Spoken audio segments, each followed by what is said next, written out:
வணக்கம் ஃப்ரெண்ட்ஸ், எல்லோரும் நல்லா இருக்கிறீங்களா? நானும் நல்லா இருக்கிறேன். இன்றைக்கு நான் பாதாம் ஹல்வா எப்படி செய்கிறதுன்னு தான் உங்களோட பகிர்ந்து கொள்ள வந்திருக்கிறேன். இந்த சூப்பரான டேஸ்டியான ஸ்வீட்டை எப்படி செய்கிறதுன்னு பார்க்கலாம் வாங்க.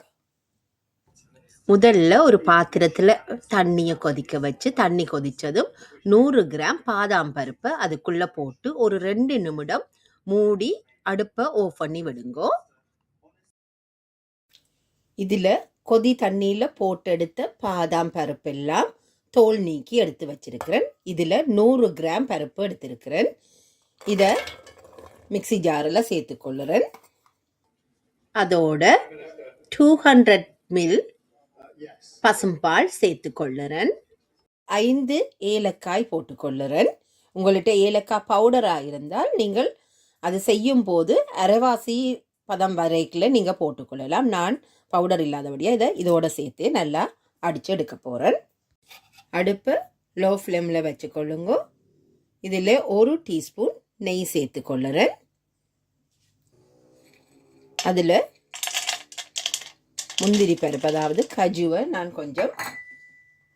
இதில் கொஞ்சம் வதக்கி எடுக்க போகிறேன்.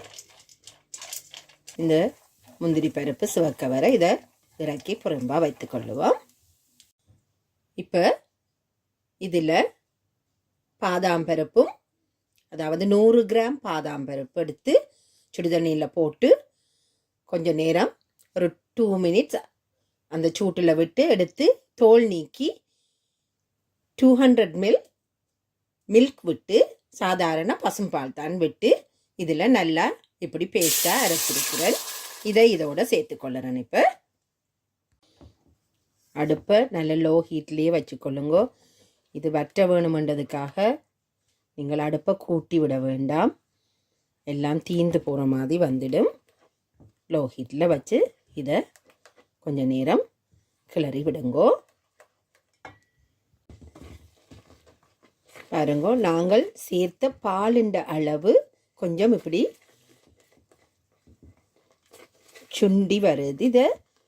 இந்த பதம் வரும் வரையும் அப்படியே சுட வச்சு கொண்டு இருங்கோ.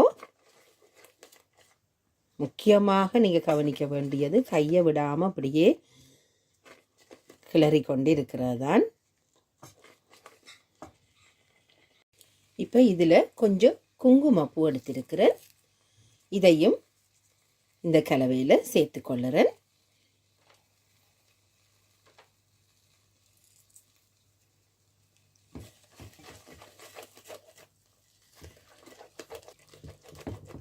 இப்போ எங்களுக்கு இது கொஞ்சம் இறுகி திரண்டு வருது.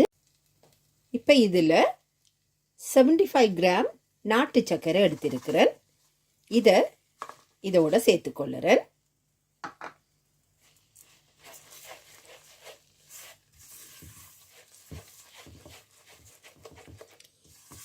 இந்த நாட்டு சர்க்கரையை நீங்கள் போட்ட உடனே அது கொஞ்சம் தண்ணித்தன்மையாக வந்துடும். ஏன்னா அந்த சர்க்கரை கரையை ஒரு தண்ணித்தன்மையாக திரும்பவும் வரும். இப்படியே நீங்கள் முதல் செய்தது மாதிரியே கைவிடாமல் அதை கிளறிக்கொண்டே இருங்கோ. பாருங்க, குங்குமப்பூவும் போட்டு இந்த சர்க்கரையும் சேர்ந்தான ஒரு நல்ல ஒரு கலர் ஒன்று கிடைக்குது எங்களுக்கு.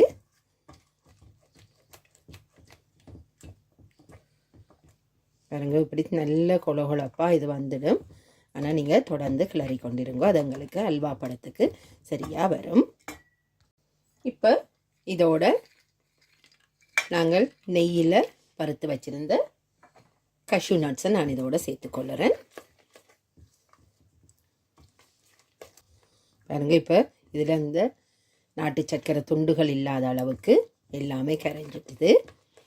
பொதுவாக நாட்டு சர்க்கரை நான் தண்ணி ஊற்றி கரைச்சி எடுக்கிறீங்களே, என்னென்னு சொன்னால் அது நல்ல சுத்தமான நாட்டு சர்க்கரை தான் நான் வேண்டுறேன். நான் அது அப்படியெல்லாம் நீங்கள் எடுக்க தேவையில்லை, அப்படியே போட்டுக்கொள்ளலாம். நல்ல தரமான நாட்டு சர்க்கரையாக வேண்டிக் கொள்ளுங்கோ. இது மெதுவாக இறுகி வர தொடங்குது.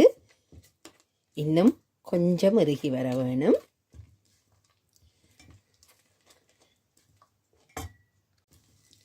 இது இன்னும் கொஞ்சம் இறுகி வந்துட்டுது. இப்போ நான் இதில் 2 டீஸ்பூன் நெய் சேர்க்க போகிறேன்.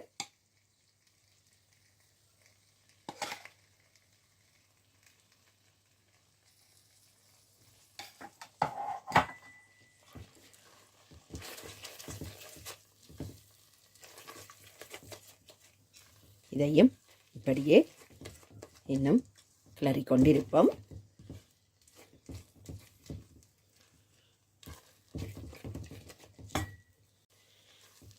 நீங்கள் யோசிக்கலாம், நான் கொஞ்சமாக இந்த அல்வா செய்கிறேன்னு சொல்லி. உண்மையாக எங்களோட வீட்டில் இனிப்புகள் நாங்கள் கொஞ்சம் குறைவாக தான் எடுத்துக்கொள்கிறது. அப்போ எங்களோட வீட்டுக்கு தேவையான அளவு மட்டும்தான் நான் உங்களுக்கு செய்து காட்டுறேன்.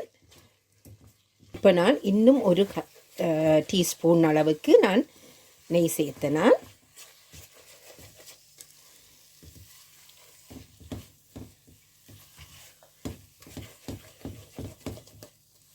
நீங்கள் இந்த பதத்தில் கூட எடுத்துக்கொள்ளலாம். இப்படி வார பதத்தில் நீங்கள் ஒரு டிஷ்ஷில் போட்டு ஸ்பூனால் சாப்பிட்றதுக்கு எதுவாக இருக்கும். இது இப்போ பாருங்க, இப்போ இது அப்படியே வடிவாக திரண்டு வருது.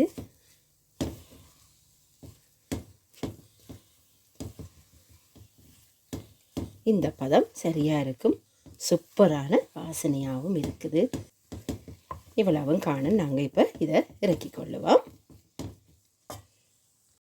இந்த வீடியோ உங்களுக்கு பிடிச்சிருந்தா லைக் பண்ணுங்க, ஷேர் பண்ணுங்க, சப்ஸ்கிரைப் பண்ணுங்க.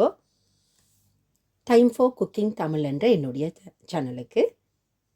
மீண்டும் இன்னொரு வீடியோவில் உங்களை சந்திக்கிற வரைக்கும் தேங்க்யூ, பாய்.